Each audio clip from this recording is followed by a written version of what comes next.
Primeira carta de Pedro, capítulo de número 4, eu quero ler com os irmãos os versículos de 1 a 11.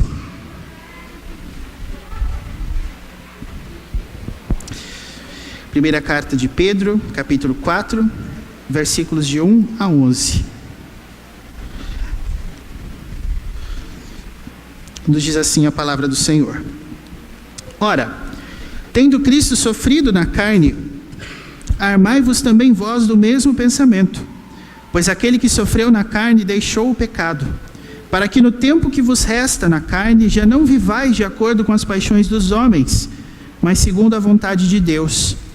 Porque basta o tempo decorrido para terdes executado a vontade dos gentios, tendo andado em dissoluções, concupiscências, borracheiras, orgias, bebedices e em detestáveis idolatrias. Por isso, difamando-vos, estranham que não concorrais com eles ao mesmo excesso de devassidão, os quais hão de prestar contas àquele que é competente para julgar vivos e mortos. Pois para este fim foi o evangelho pregado também a mortos, para que mesmo julgados na carne segundo os homens, vivam no espírito segundo Deus. Ora, o fim de todas as coisas está próximo. Sede, portanto, criteriosos e sóbrios a bem das vossas orações. Acima de tudo, porém, tende amor intenso uns para com os outros, porque o amor cobre multidão de pecados. Sede mutuamente hospitaleiros, sem murmuração. Servi uns aos outros, cada um conforme o dom que recebeu, como bons despenseiros da multiforme graça de Deus. Se alguém fala, fale de acordo com os oráculos de Deus. Se alguém serve, faça-o na força que Deus supre, para que em todas as coisas seja Deus glorificado por meio de Jesus Cristo, a quem pertence a glória e o domínio pelos séculos dos séculos. Amém. Nos diz o versículo 7.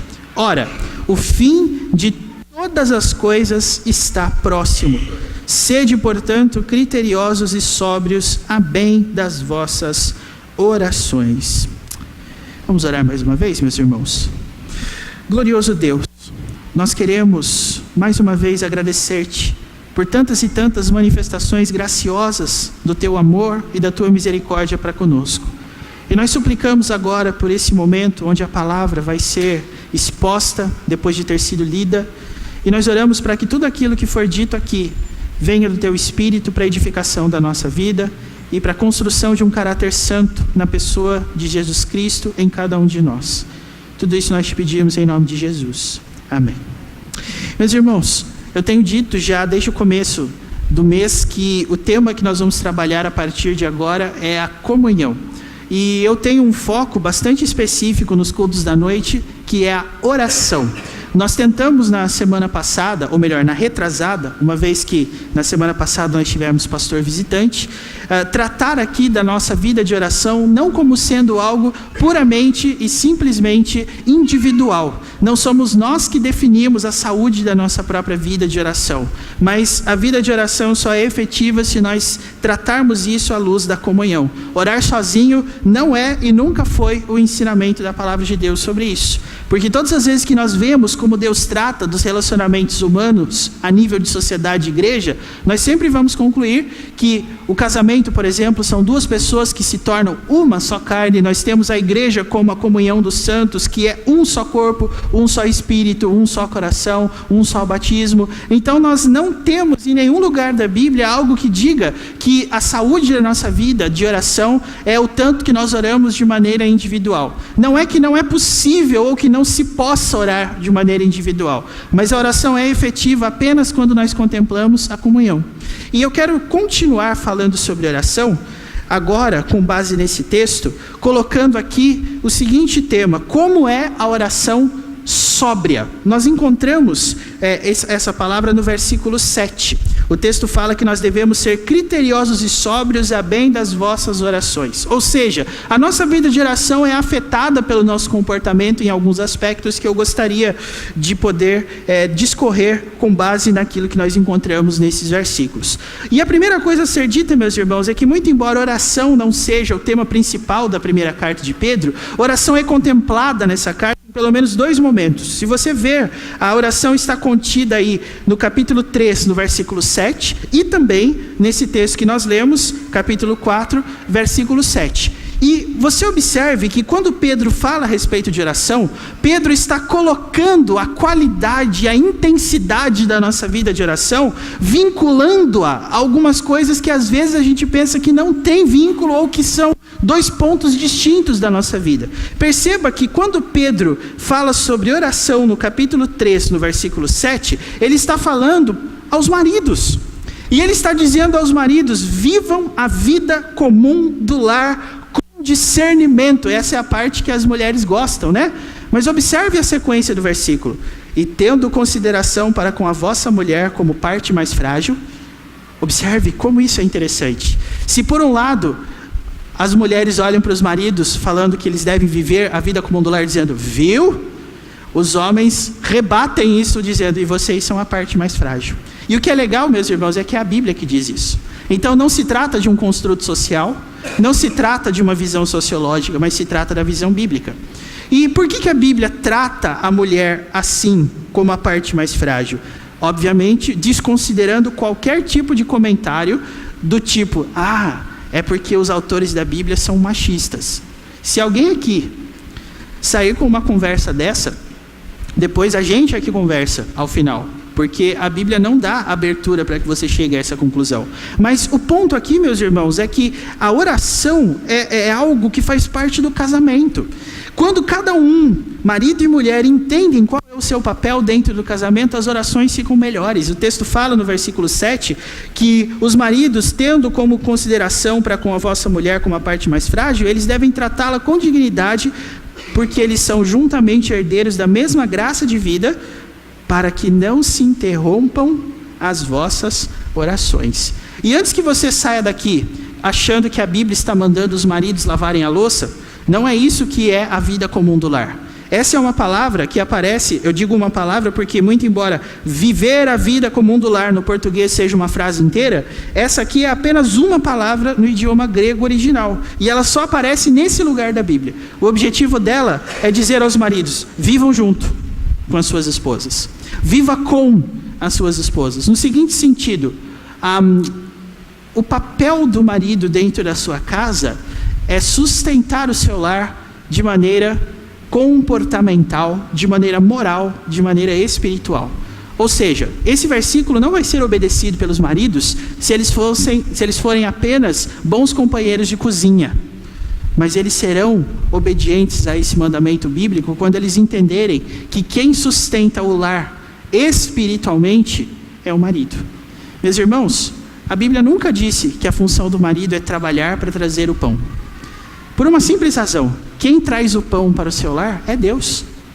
O Salmo 127 nos diz assim, que se o Senhor não edificar a casa, em vão trabalham os que a edificam. Se o Senhor não guardar a cidade, em vão vigia a sentinela. Aí o versículo 2, o sábio Salomão vai dizer, inútil vos será repousar tarde, acordar cedo, comer o pão que penosamente granjeastes, porque aos seus amados ele dá enquanto dormem. Veja, o marido não é o provedor material do lar, esse sempre vai ser Deus. A sua função como marido é ser aquele que acorda as crianças para a escola dominical, é ser aquele que apronta todo mundo naquele frenesi para que as pessoas consigam chegar na hora no culto. Essa é a função do marido. Esse é aquele que zela pela vida das pessoas, se eles já oraram, se eles não oraram, se já leu a Bíblia, se não leu a Bíblia. Essa é a função do homem. É isso que Pedro diz, não é papel da mulher fazer isso. Meus irmãos, o homem deve ser o sacerdote, deve ser o líder espiritual da casa. E eu acredito que hoje nós temos o advento do feminismo porque nós temos falta de homens bíblicos, verdadeiros. Hoje as mulheres estão tendo que tomar parte em todos os setores da vida e da sociedade porque os homens simplesmente resolveram virar passivos e tentar conquistar através da beleza, através de tudo aquilo que é próprio da nossa sociedade, da infantilidade e tudo mais. Veja, se você fizer isso, bem feito, o versículo 7 fala que as suas orações não vão se interromper. O que, portanto, Pedro está dizendo é que a nossa vida de oração, meus irmãos, precisa ter alguns elementos em comum. Eu vou parar um pouquinho nisso aqui, porque eu vou voltar mais tarde, ainda hoje, mas, em primeiro lugar, eu quero que você volte os seus olhos para os versículos de 1 a 6 do capítulo 4 e identifique comigo. A primeira característica da oração sóbria é uma oração que faz com que você pare de perder tempo.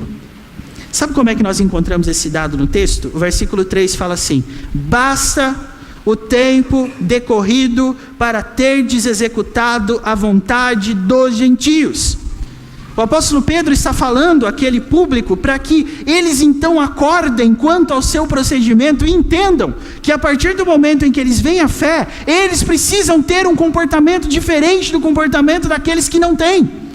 Nós temos uma mania extremamente odiosa e antibíblica de relacionar pessoas descrentes com crentes e dizer que entre os dois grupos não tem diferença. Se você é daqueles que pensa assim, a explicação para isso é que nos falta contemplar um aspecto muito especial da obra de Cristo. O texto fala no versículo 1 que Cristo sofreu na carne e nós também temos que nos armar do mesmo pensamento. Nós falamos tanto que nós queremos ser como Jesus, e Jesus Cristo, diz o texto, antes de morrer, sofreu na carne. E aqui nós não temos uma referência ao sofrimento na cruz, mas nós temos referência a tudo aquilo que Cristo passou para se manter firmado e sem pecado. Quando nós olhamos para a pessoa de Cristo, o que é mais impressionante nele é que ele nem mesmo por pensamento, por um breve momento, pecou contra Deus. A não ser que você esteja pensando que Cristo não pecou só porque ninguém o flagrou fazendo alguma coisa, eu vou dizer para você que o buraco é mais em cima, não mais embaixo. Por causa de uma simples razão. Se às vezes as nossas ações são manifestação desse desejo pecaminoso que nós temos, isso não quer dizer que se você não agir, que você não pecou. Quando Jesus Cristo nos ensina a reinterpretar a lei, por exemplo, que é um dos exemplos mais famosos do Sermão do Monte, ele diz assim: vocês sabem que não pode adulterar, certo? Mas ouçam, se você olhar para uma mulher com intenção impura, o que aconteceu? No coração você já adulterou. O que nós encontramos então é que a maneira de obedecer à lei de Deus não é simplesmente através de um ato, ou de deixar de cometer um ato, mas é quando você luta contra aquilo que faz você cometer o ato, que é o desejo. Então ter o desejo pecaminoso é pecado. Ainda que nós não transformemos esse desejo num ato, o fato de nós desejarmos ou cogitarmos o erro é pecado. E aí eu lhe digo, nem isso Cristo fez. Ele não pecou nem por ação, nem por pensamento. Agora, sabe o que o apóstolo Pedro está nos dizendo? Que essa atitude de Cristo não foi uma atitude que foi simplesmente uma questão de, já que ele era Deus, então para ele era fácil. O que o texto diz no versículo 1? Ele sofreu na carne. Ele sofreu na carne e deixou o pecado. Isso significa que Cristo é o nosso exemplo de autonegação em todos os aspectos e por excelência, porque o esforço de Cristo foi para que ele não cedesse a nenhum tipo de desejo ou de ação pecaminosa. E eu quero dizer para você que para que nós oremos, a primeira coisa que nós devemos fazer para que a nossa oração seja uma oração sóbria, é que nós paremos de perder tempo com esse tipo de coisa. Nós pedimos tanto ao Senhor, e não tem problema você pedir ao Senhor, mas acontece que as nossas petições, dificilmente, são petições relacionadas ao sofrimento que nós temos que ter e suportar para que nós deixemos o pecado. E por isso o apóstolo Pedro diz assim: pare de perder tempo. Já deu, já basta. A maneira de vocês viverem como gentio já foi. E aí eu lhe pergunto, pode ser que você não esteja entrando numa igreja pela primeira vez, mas talvez seja a primeira vez que você olhou para si mesmo, talvez seja a primeira vez que você olhou para esse tipo de coisa que é tão corriqueira dentro da sua vida e pensado, de fato isso é uma coisa errada que eu preciso mudar. Vejam, meus irmãos, as nossas orações são sempre motivadas por circunstâncias externas. Por exemplo, se tem uma pessoa doente, você ora por ela. Se tem uma pessoa sofrendo, sofrendo, você ora por ela. Se tem uma pessoa em dificuldades, quaisquer que sejam, você ora por ela. Se tem gente precisando de nota para passar no exame no final do semestre, você ora para essas pessoas. Se você tem um TCC para entregar, você ora para essas pessoas. Se você tem ou conhece alguém que está passando por algum tipo de crise familiar, você ora para essas pessoas. Agora, se você não está passando por nenhuma crise familiar, se você não está doente ou não tem ninguém doente, se você não tem TCC para entregar ou já entregou, parece que não tem motivo para a gente orar. Irmãos, não raro, quando a gente está na reunião de oração, a gente circula dizendo assim, alguém tem algum pedido? E alguém diz, não, hoje eu não quero que ninguém ore por mim. E com isso eu não estou querendo criticar, ou estou querendo dizer alguma coisa, ou que isso é errado, mas o que eu estou querendo dizer é que a nossa noção do que nós precisamos é muito pequena e egoísta. Porque se você não julga precisar de uma coisa que você não tem, então não há nem sentido em orar por isso. E o apóstolo Pedro está dizendo assim, lembre que Cristo sofreu na carne e ele deixou o pecado porque ele sofreu na carne. Ou seja, a nossa oração tem que ser motivada para que nós não cedamos às nossas vontades e andemos segundo a vontade dos gentios. E aí você vê, uma pessoa que anda segundo a vontade dos gentios, anda em quê? O versículo 3 lista algumas coisas. Veja, anda em dissolução, anda em concupiscências, anda em borracheiras, orgias, bebedices e em detestáveis idolatrias. É claro que essa lista não é exaustiva, não é uma lista completa de tudo aquilo que os gentios fazem, mas meus irmãos, sabe o que me chama a atenção? O primeiro item da lista. A primeira coisa que Pedro lembra é de dissolução. A ideia de dissolução é de algo continuamente se desfazendo. É a ideia de você estar exercendo força ou atrito sobre alguma coisa, a ponto dessa coisa, por causa do atrito, começar a ficar menor, menor, menor, até ela sumir de vez. Nós podemos explicar isso a partir das condutas que continuamente são voltadas para a destruição do nosso próprio corpo, ou mesmo do corpo de Cristo. São aqueles que usam os seus esforços para destruir, para dissolver. Se a ideia ainda não está clara, me permita lembrar daquilo que você faz no café da manhã. Quando você mistura o leite no café, ou quando você mistura alguma coisa na água quente, você tem ali um processo onde você vai mexer a fim de que haja uma mistura homogênea. O que aconteceu com aquele pó no líquido quente ou no líquido frio? Ele se dissolveu. Ele perdeu as suas propriedades físicas e se combinou com outro. Essa é a ideia que o texto está fazendo. Os gentios se destroem. E aí você vê que essa questão da destruição, nós associamos primeiro a questão dos vícios, e eu entendo de fato que é isso. A gente vê as pessoas entregues aos vícios, e o que elas estão fazendo? Estão se destruindo. Mas a ideia é que não é somente os vícios que destroem. Mas se você viver uma vida apenas e somente motivada pelos seus próprios interesses e desejos pecaminosos, é isso que você vai fazer com a sua vida. Você vai se gastar, você vai se anular, você vai continuamente se destruir por dentro. Sabe por quê? Porque você já ouviu falar em algo que nos círculos psicológicos tem sido chamado de o mal do século? Algo que nós hoje chamamos de depressão. Não são todos os casos que são isso, mas diga, sabe uma das coisas que mais causa depressão no nosso mundo hoje? E aí os adolescentes que vivem postando coisa triste nas redes sociais vão saber do que eu estou falando. É aquele sentimento de que você está construindo uma coisa, só que essa coisa nunca chega ao ponto de ser construída totalmente. Chega alguma coisa e destrói aquilo. E aí você olha para aquilo e diz, cadê o mundo que eu criei? Onde estão as vontades que eu tinha? O que aconteceu com esse universo que eu criei? Ele se destruiu. É isso que você faz com o seu corpo, se você é movido pelos seus próprios pensamentos. Se você tem como critério último para você medir o sucesso da sua vida aquilo que você tem desejado, é por isso que você talvez chegue no final de um ano como esse, que passou correndo, dizendo assim, foi um ano ruim. Foi um ano ruim. Meu time não ganhou nada, eu não ganhei nada, eu não posso dizer isso, né? Mas coisas como essas fazem a gente pensar assim, nosso ano não deu certo. Eu não consegui chegar lá, seja lá o que for esse lá. Eu não consegui conquistar isso, seja lá o que for esse isso. Portanto, eu tive um ano ruim. Meus irmãos, isso nos desgasta, isso nos dissolve. E é isso que o apóstolo Pedro está dizendo, que é o primeiro item da vontade dos gentios. Pedro diz assim: basta, chega. Nós temos que aprender a orar por outras coisas. E a continuidade do texto, meus irmãos, nos diz o seguinte, que a partir do momento em que você se convencer de que essa não é a conduta mais adequada, sabe qual é a primeira coisa que vai acontecer? Os gentios vão estranhar.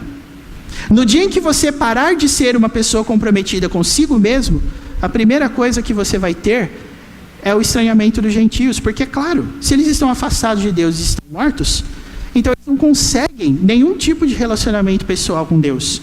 Então o Deus em que eles creem é eles mesmos. E esse Deus continuamente nos abandona.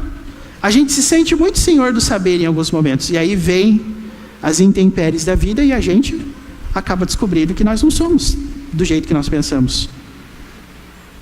E é exatamente isso que o apóstolo Paulo, ou melhor, que o apóstolo Pedro está dizendo que acontece. O versículo 4 fala assim: por isso, difamando-vos, estranham que não concorreis com eles ao mesmo excesso de devassidão. Os gentios estranham quando a gente muda esse tipo de postura. É como se eles dissessem: você não é assim. Ou melhor, você era assim, mas agora você não é mais. E o que aconteceu? Irmãos, pensem comigo. Quantas coisas nós adotamos na nossa vida, quantas práticas nós adotamos na nossa vida só para que os gentios não nos encham a paciência ou não nos persigam. Tem um livro muito bom sobre isso que eu quero indicar para todos aqui. Não é um livro que nós temos ainda na livraria, mas podemos ter. O nome do livro se chama Quando Pessoas São Grandes e Deus é Pequeno. Quando Pessoas São Grandes e Deus é Pequeno. Se eu não me engano, da editora Batista Regular. O autor se chama Edward Welch. É um dos autores que eu mais leio. E nesse livro, ele discorre um pouquinho sobre esse comportamento, onde nós somos guiados pelo temor de homens e não pelo temor de Deus. E aí nós vamos observar que boa parte das nossas posturas, boa parte das nossas postagens, boa parte dos nossos pensamentos, visa apenas nós não sermos confrontados pelos gentios. O apóstolo Pedro diz assim: basta disso. Chega de nortear o seu pensamento pela opinião dos gentios. O que você vai ganhar com isso? E aí o versículo 5 vai afirmar para a gente o seguinte: eles vão prestar contas àquele que é competente para julgar vivos e mortos. Isso aqui é um alívio tão grande para o Filho de Deus, meus irmãos, porque se você quer de fato ser uma pessoa que ora de maneira sóbria, você vai entender que a sua real necessidade é por santidade. E quando você ora por santidade, você acaba se tornando uma pessoa que fica extremamente ligada. É por isso que a ideia de sobriedade aqui nos remete imediatamente ao que Jesus disse: sejam, o que mesmo? Sóbrios e vigilantes. Vigiai e orai. Vigiar é a postura da pessoa sóbria. E a pessoa que não quer cair está o tempo todo atenta para o que está acontecendo ao redor dela. Está atenta para os cheiros e para as cores que o pecado tem. Não, eu não quero. E esse tipo de conduta é extremamente prejudicial para quem não quer ser santo. Porque enquanto as pessoas estão simplesmente vivendo como se não existisse amanhã, você é aquele que diz: não, eu não faço determinadas coisas. E o outro vai dizer: lá, chegou o diferente. Chegou o cara que não faz nada, que não pode sair, que não pode comer fora. Chegou o crente que não pode fazer nada, né? Meus irmãos, a gente tem tanto medo disso, mas eu quero dizer para você que a competência de julgamento não é dos gentios. A competência de julgamento é de Deus. E é por essa razão que nós precisamos ficar tranquilos. Fique tranquilo e pare de perder tempo. Esse tipo de conduta, agora sim, vai fazer das suas orações mais sábias, mais sóbrias e mais criteriosas. O versículo 7 vai dizer assim: o fim de todas as coisas está próximo. Você vai perceber que a vida de santificação vai fazer você viver como se não sobrasse muito tempo. Perceba que a postura de uma pessoa dissoluta, perceba que a postura de uma pessoa entregue às suas próprias paixões e prazeres, é sempre uma vida que acha que tem tempo. É sempre uma vida que acha que é tão longa e que falta tanta coisa para acontecer ainda, que não é necessário que nós mudemos o comportamento hoje. A palavra de Deus coloca um senso de urgência tão grande, às Às vezes as pessoas dizem, não, mas não é assim. Não é que Jesus vai voltar amanhã. Não é assim que funciona. Tem tempo para fazer tudo. O versículo 7 vai dizer, o fim de todas as coisas está próximo. A mensagem dos filhos de Deus é que Jesus está voltando. A mensagem dos filhos de Deus é que não sobra tanto tempo assim como você está pensando. Agora, irmãos, existe um componente de agressividade e até de arrogância no gentio tão grande que ele age como se ele tivesse controle da própria vida. É um negócio curioso. Eles dizem, a hora que eu quero, eu paro. A hora que eu quiser, eu faço. A hora que eu deixar de querer, eu não faço mais. São pessoas que agem como se elas pudessem controlar os seus dias, da mesma forma que a gente controla o nosso celular e os nossos componentes eletrônicos, ligando e desligando a hora que a gente quer. Se você é uma pessoa que vive buscando santificação, você percebeu que você não tem todo esse tempo. Não há todo esse tempo faltando para você. E é por isso que o apóstolo Pedro diz assim, por isso você tem que ser criterioso e sóbrio, a bem das suas orações. Aqui cabe apenas uma explicação, meus irmãos. A frase no texto grego não é exatamente sede, portanto, criteriosos e sóbrios a bem das vossas orações. Porque a ideia que essa tradução causa é que se nós formos criteriosos e sóbrios no nosso comportamento, aí a gente muda a nossa oração. Não. O texto, meus irmãos, grego, afirma o seguinte para nós: sejam criteriosos e sóbrios em vossas orações. Aqui o foco não é o comportamento específico, é a oração. O que o apóstolo Pedro está querendo dizer é que nós temos que aprender a orar e trabalhar pelo que importa. E essa é a segunda característica da oração sóbria. A primeira é que ela nos faz parar de perder tempo com a vontade dos gentios. E a segunda, meus irmãos, tem a ver com o seguinte: quando nós aprendemos a orar por santificação, nós aprendemos a trabalhar pelo que importa. Eu vou dizer uma coisa para você: os gentios se incomodam muito. Os que não são cristãos, às vezes a gente usa a palavra, acho que todo mundo conhece, né? Gentio é uma maneira que tanto o Antigo quanto o Novo Testamento definem a pessoa que não serve ao Deus de Israel, ao Deus do céu, o único Deus verdadeiro. Então, o gentio quer que você seja como ele. Mas se você for como ele, ele vai dizer para você: eu não tenho nada a ver com você, a escolha foi sua. O gentio não se compromete com você do mesmo jeito que o cristão se compromete com você. O gentio quer que você seja como ele, porque se você for como ele, é uma pessoa a menos para lhe aplacar a consciência.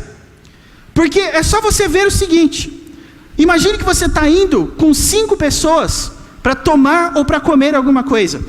E dessas 5 pessoas, 4 pedem bebidas alcoólicas fortes e você pede um suco de laranja. Gente, na hora que o garçom chega e coloca na mesa assim, os que pediram a bebida alcoólica vão olhar para o que pediu o suco de laranja como quem diz assim: você não vai pedir uma...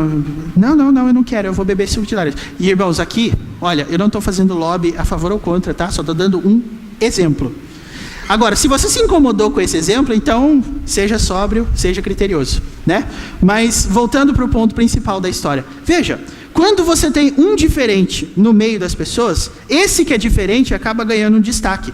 E as pessoas que seguiram o caminho contrário dele vão começar a pensar: opa, deve ter alguma coisa errada aqui. E é exatamente por isso que o gentio quer que você seja como ele. Porque se você for como ele, não vai ter ninguém, direto ou indiretamente, dizendo que ele está errado. Então veja, o que o gentio contempla na vontade dele é ele mesmo. O que o gentio contempla na vida dele é o Deus dele, que é ele mesmo. Agora, o cristão, quando ele age, ele não contempla só a vida dele, ele contempla os outros e ele contempla o Deus a quem ele serve. Irmãos, quando a gente aprende a orar por santificação, sabe o que a gente aprende? Que conversão é um trabalho. Conversão é um processo, não é um ato. Aí eu vou dizer para você: você tem orado por alguém que você quer que essa pessoa se converta? Eu sim. Eu acredito que você também.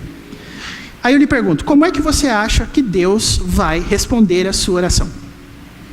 Você acha que você vai estar lá orando: Senhor, converta aquele coração, aí Deus vai mandar um relâmpago do céu e pá! Aquela pessoa vai mudar do dia para a noite assim? Não, meus irmãos. O apóstolo Pedro vai dizer para você e para mim que quando a gente se torna criterioso e sóbrio nas nossas orações, sabe o que a gente vira? Ele vai dar uma lista de coisas aqui. 4 verbos dos 4 versículos seguintes. Versículo 8, ter. Versículo 9, ser. Versículo 10, servir. Versículo 11, aí vai ter mais, né? Mas a gente começando pelo primeiro, falar. Então veja, quando a gente se torna sóbrio nas nossas orações, ou quando a gente se torna, ou melhor, quando a gente começa a ter orações que são sóbrias e criteriosas, nós começamos a amar, nós começamos a ser, nós começamos a servir e nós começamos a falar. A conversão é um processo, é algo que implica trabalho. E aqui, meus irmãos, me permitam apenas dizer a você o seguinte: eu não creio que sou eu que provoco conversão. Nenhum crente maduro vai achar que é o nosso trabalho que promove a conversão. Como calvinistas, reformados e bíblicos acima de tudo, nós afirmamos a soberania de Deus sobre a salvação. Ou seja, Deus salva quem Ele quer. Agora, como Deus salva? A ação de Deus para salvar nunca é o relâmpago que cai do céu ou o estalar de dedos. Mas a Bíblia diz assim, na primeira carta aos Coríntios, capítulo 1, que aprove a Deus salvar os que creem pela loucura da pregação. Ou seja, é o nosso esforço querendo que as pessoas sejam salvas. E quando você quer que as pessoas sejam salvas, a primeira coisa que você vai fazer é ter amor intenso uns pelos outros. E por quê? Versículo 8 vai dizer assim: porque o amor faz o quê? Cobre multidão de pecados. Nós aprendemos, meus irmãos, a ir em direção às pessoas e a falar com elas. Nós amamos intensamente e cobrimos os pecados. Segunda coisa, pelo nosso tempo aqui, meus irmãos, eu não vou ter condições de falar cada um desses itens, mas apenas me permita uma menção muito rápida. O versículo 9 diz que a gente tem que ser. Ser o quê? O versículo 9 fala assim: sede mutuamente, o quê? Hospitaleiros, sem murmuração. Sem murmuração. E é uma questão de lógica muito simples. Você quer que as pessoas se convertam? Sim. Você quer que as pessoas ouçam a mensagem do Evangelho? Sim. Então você vai abrir a sua casa. Lógica simples. A sua casa não é o seu castelo. A sua casa, porque você serve ao Senhor, também é uma extensão da casa de Deus. Você tem que ser hospitaleiro sem murmuração, sabia? Sem murmuração. Porque é assim que a gente se esforça para que as pessoas mudem. Agora, irmãos, vejam, a nossa sociedade fala da nossa própria casa como o quê? Como nosso refúgio, né? Como nosso lar, como nosso sossego. A gente tem casa porque a gente merece um sossego. A Bíblia diz assim: sabe por que Deus deu uma casa para você? Para você abrigar pessoas, sem murmuração. Interessante, né? Mas é isso que quando a gente começa a orar pela salvação, a gente começa a descobrir. Como é que Deus vai salvar as pessoas? Não é por a pregação? Então eu vou criar oportunidades para que Deus salve pessoas na minha casa. Porque a minha casa tem uma vantagem, ela é minha. Entra quem eu quiser lá dentro. Então por que eu não posso abrir a minha casa? Versículo 10 diz que a gente deve servir. E a gente deve servir uns aos outros, cada um conforme o dom que recebeu. Olha o que o apóstolo Pedro está dizendo. Se você sabe fazer alguma coisa, sirva usando o que você sabe. Ah, mas eu não sei fazer nada. Então você está dizendo uma coisa, que o Espírito Santo é incompetente, porque é ele que distribui os dons. E eu duvido que você não sabe fazer nada. E eu que te digo uma coisa, no mundo que a gente vive hoje, tem uma coisa que se você souber fazer, essa aí já vale por todas, que é ouvir. Se você não for uma pessoa que sabe falar, pelo menos ouvir, você tenho certeza que você sabe. Comece a ouvir as pessoas. E aqui, irmãos, apenas um comentário bem rápido. Essa questão de comunicação nos nossos dias é uma coisa tão legal, porque ela se aperfeiçoa de tal modo que a gente acha quem a gente quiser na hora que a gente quiser. Mas que jogue a primeira pedra aquele que vê um áudio de 5 minutos e não pensa quando recebe. 5 minutos. A gente pensa, meu Deus do céu, eu vou ter que parar o que eu estou fazendo por 5 minutos. Mas eu não tenho 5 minutos. Perceba a maneira que as coisas são. Você não tem 5 minutos. Olha, eu tenho certeza que lá no seu grupo da família, sempre tem aquele tio que é o tio do pavê, que manda os videozinhos engraçados, que manda os bom dia, que manda as piadas em áudio. Então, quando você tiver um áudio de 5 minutos de alguém da igreja, você pode com certeza escutar isso, porque não se trata de uma piada sem graça, provavelmente. Mas se trata de algo sério. Agora, vocês já perceberam, irmãos? A gente às vezes não está fazendo nada e chega um áudio de 5 minutos. Mas não vou ser tão mal assim. Às vezes chega um áudio de 1 minuto e você diz, eu não vou ouvir isso agora. Mas por quê? Porque eu não tenho tempo? Não, porque eu não quero mesmo. Essa que é a grande situação que o apóstolo Pedro está dizendo. Vejam, a gente precisa servir uns aos outros. Se você tem uma orelha, se você tem 2 orelhas, se você consegue ouvir, então tem um ministério prontinho, o ministério do ouvido, o ministério do servir ouvindo para você na igreja. Eu tenho certeza que você sabe. E o versículo 11 diz, se alguém fale de acordo com os oráculos de Deus. E aí ele vai repassar aqui o servir, o suprir em todas as coisas. Mas a ideia aqui, meus irmãos, é que nós aprendemos a falar. E a gente deve falar segundo os oráculos de Deus, ou seja, segundo aquilo que Deus já revelou. Não é preciso mais nenhuma outra forma. Aquilo que Deus já revelou é suficiente. Com isso, meus irmãos, repassando aqui com você, como é a oração sóbria? A oração sóbria é aquela na qual a gente aprende a parar de perder tempo com a vontade dos gentios, e é aquela que desperta cada um de nós para o trabalho pelo que realmente importa. Então, você quer ser santo? Trabalhe. Você quer que Deus salve pessoas? Trabalhe. E eu tenho certeza que no final uma coisa vai acontecer. O versículo 11 vai nos dizer assim, para que em todas as coisas seja Deus glorificado por meio de Jesus Cristo, a quem pertence a glória e o domínio pelos séculos dos séculos. Amém. É isso que o texto nos diz. Então, há 2 considerações bem rápidas para nós terminarmos. Primeira, veja, vida de oração não tem nada a ver com conforto.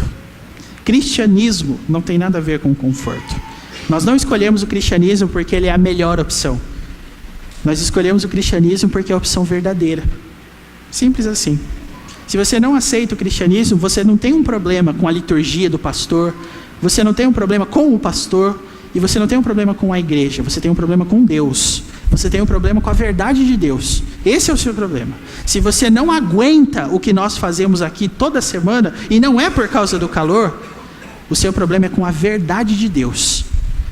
E o desejo da palavra para cada um de vocês que se encontram nessa situação, pare de perder tempo. Pare de perder tempo. E a segunda consideração, aprendamos, meus irmãos, a trabalhar pelo que importa. Nós trabalhamos muito, nós vivemos ocupados, nós não temos tempo para nada, mas a salvação precisa ser o objetivo principal de tudo aquilo que nós fazemos. E que Deus nos capacite a trabalhar pelo que importa, e assim Cristo vai ser glorificado no nosso meio, em nome de Jesus. Amém.